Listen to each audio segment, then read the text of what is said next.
दोस्तों आज जो हमारा वीडियो का टॉपिक है वो रहेगा विलियम इम्सन का एक वर्क 7 टाइप्स ऑफ एम्बिग्विटी।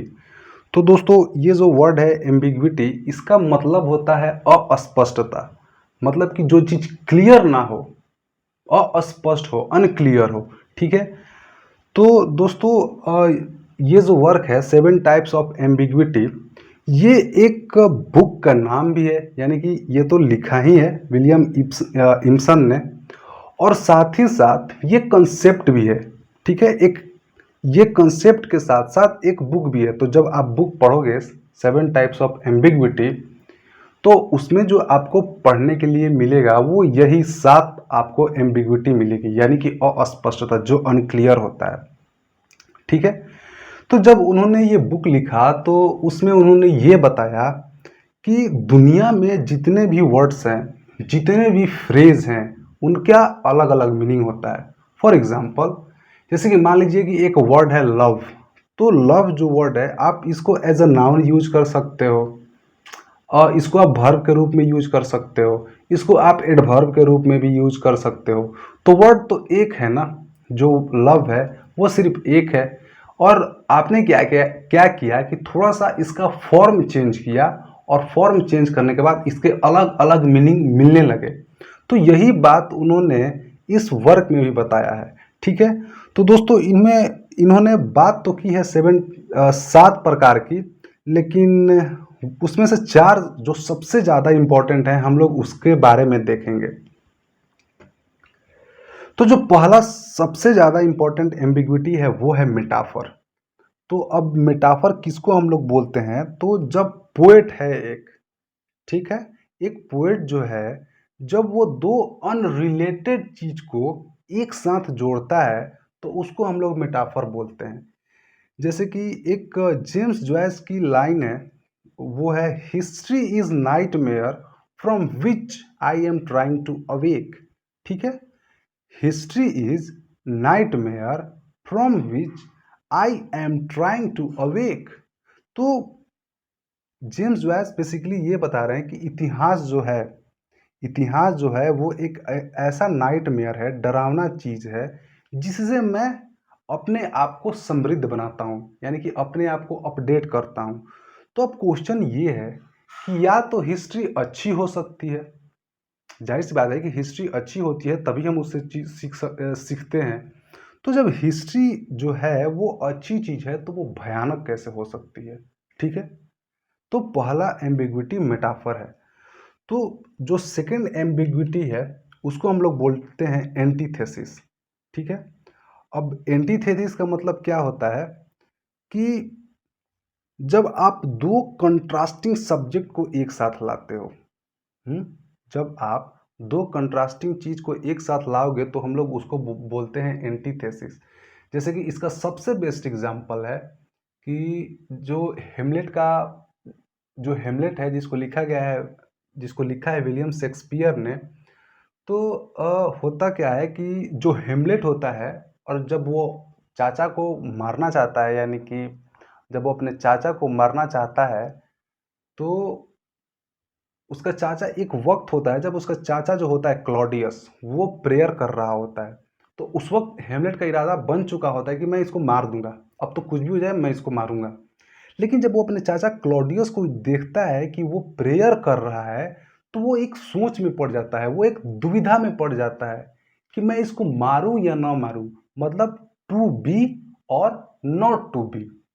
तो ये एग्जाम्पल है एंटीथेसिस का, टू बी और नॉट टू बी। ठीक है, कि जब हम लोग दो कंट्रास्टिंग सब्जेक्ट को एक साथ यूज करते हैं, तो उसको हम लोग बोलते हैं एंटीथेसिस। अब जो दोस्तों तीसरा एम्बिग्विटी है वो है एलिग्री। तो एलिग्री, जाहिर सी बात है कि आप सब लोग को पता है ये चीज़ कि एलिग्री हम लोग किसको बोलते हैं। और उसके बाद जो सबसे ज़्यादा इम्पॉर्टेंट है वो है सेवेंथ एम्बिग्विटी। ठीक है, जो 7वां एम्बिग्विटी है वो सबसे ज़्यादा इम्पॉर्टेंट है। तो दोस्तों इसमें बेसिकली जो राइटर हैं विलियम इम्सन, उन्होंने ये बताया है कि जब एक ऑथर है और वो दो स्टेटमेंट को यूज करता है सेम कॉन्टेक्स्ट में, ठीक है, और उसके बाद क्या होता है कि वो जो उसका पहला स्टेटमेंट है उसको बदल देता है। बेसिकली इसमें सेवेंथ एम्बिग्विटी में वो ये बताना चाहते हैं कि जो एक ऑथर है तो उसने एक वर्क लिखा और उसमें वुमेन को क्रिटिसाइज किया, यानी कि औरत को क्रिटिसाइज किया। और जब उसके बाद उन्होंने दूसरा वर्क लिखा तो उसमें क्या किया कि उन्होंने जो वुमेन है उनका प्रेज करना चालू किया। तो ये जो है वो सातवां एम्बिग्विटी है।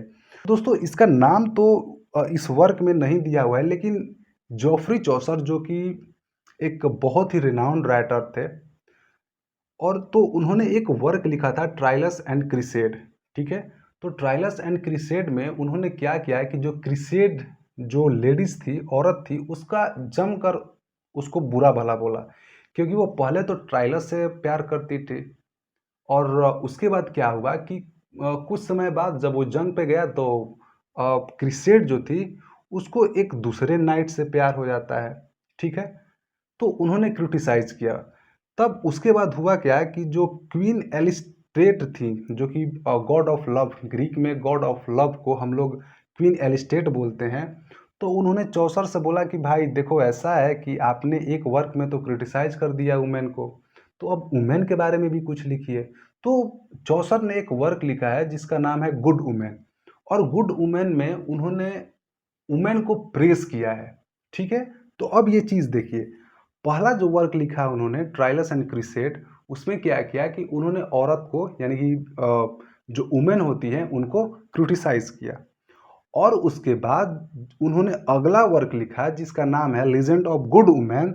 उसमें उन्होंने क्या किया कि वुमेन को प्रेस किया। तो क्या हो रहा है, पहला में तो वो क्रिटिसाइज कर रहे हैं और दूसरा में वो क्या कर रहे हैं, प्रेस कर रहे हैं। तो यहाँ से एक टर्म निकल के आया है जिसको हम लोग बोलते हैं पेल नोड, PELENODE, पेल नोड।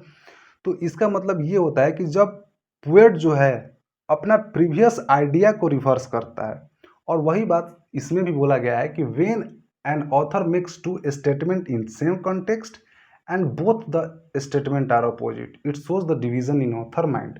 ठीक है, कि जब पहले तो आप कुछ और बोल रहे थे और अब आप कुछ और बोलने लगे, तो ये बेसिकली डिवीजन बताता है, बंटवारा बताता है ऑथर के माइंड में। दोस्तों ये जो चार एम्बिग्विटी है वो नेट के पॉइंट ऑफ व्यू से काफ़ी इंपॉर्टेंट है और जिसको याद रखना भी बहुत नेसेसरी है। तो दोस्तों आगे हम लोग 5 मॉक टेस्ट देखते हैं जो कि नेट के पॉइंट ऑफ व्यू से काफ़ी इंपॉर्टेंट है। तो दोस्तों पहला क्वेश्चन है, some versions of pastoral is a work written by, यानी कि सम वर्जन्स ऑफ पेस्टोरल जो वर्क है वो किनके द्वारा लिखा गया है, जिसका आंसर है विलियम इम्सन। तो ये वर्क भी विलियम इम्सन के द्वारा ही लिखा गया है। सेकंड नंबर क्वेश्चन है, on liberty is an essay retain by, यानी कि ऑन लिबर्टी जो एसे है वो किसके द्वारा लिखी गई है, तो इसका आंसर है JS मिल।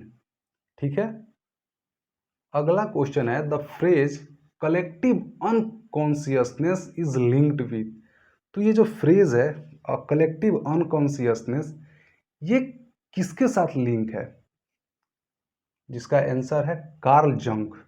तो कार्ल जंग एक बहुत ही रिनाउंड राइटर हैं, तो उन्होंने एक फ्रेज क्वाइन किया था जिसका नाम था कलेक्टिव अनकॉन्शियस। अब दोस्तों जो अगला क्वेश्चन है वो ये है कि this theorist is scholar on John Milton. अच्छा, मतलब कि जो ये थ्योरिस्ट हैं वो जॉन मिल्टन के ऊपर उन्होंने शायद PhD किया होगा, और he has written this essay Milton thou should be living at this hour. अच्छा, यानी कि उन्होंने वर्क लिखा था कि मिल्टन आपको इस वक्त भी रहना चाहिए था, thou should be living at this hour. तो ये जो एसे है वो किसके द्वारा लिखा गया है, और जिसका आंसर है स्टीफन ग्रीन ब्लाट। तो स्टीफन ग्रीन ब्लाट जो है उन्होंने ऐसे लिखी है, Milton thou should be living at this hour. अच्छा, अगला क्वेश्चन है, surprised by sin the reader in Paradise Lost. Oh I am sorry, इसमें जो क्वेश्चन है वो मैंने पूरा कंप्लीट शायद नहीं किया है, तो बेसिकली ये क्वेश्चन कंप्लीट है, बस मैंने ये लिखना छोड़ दिया कि ये किसके द्वारा लिखा गया है।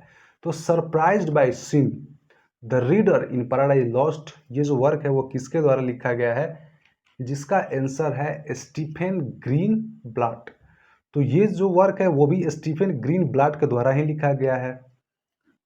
तो दोस्तों वीडियो देखने के लिए बहुत सारा धन्यवाद,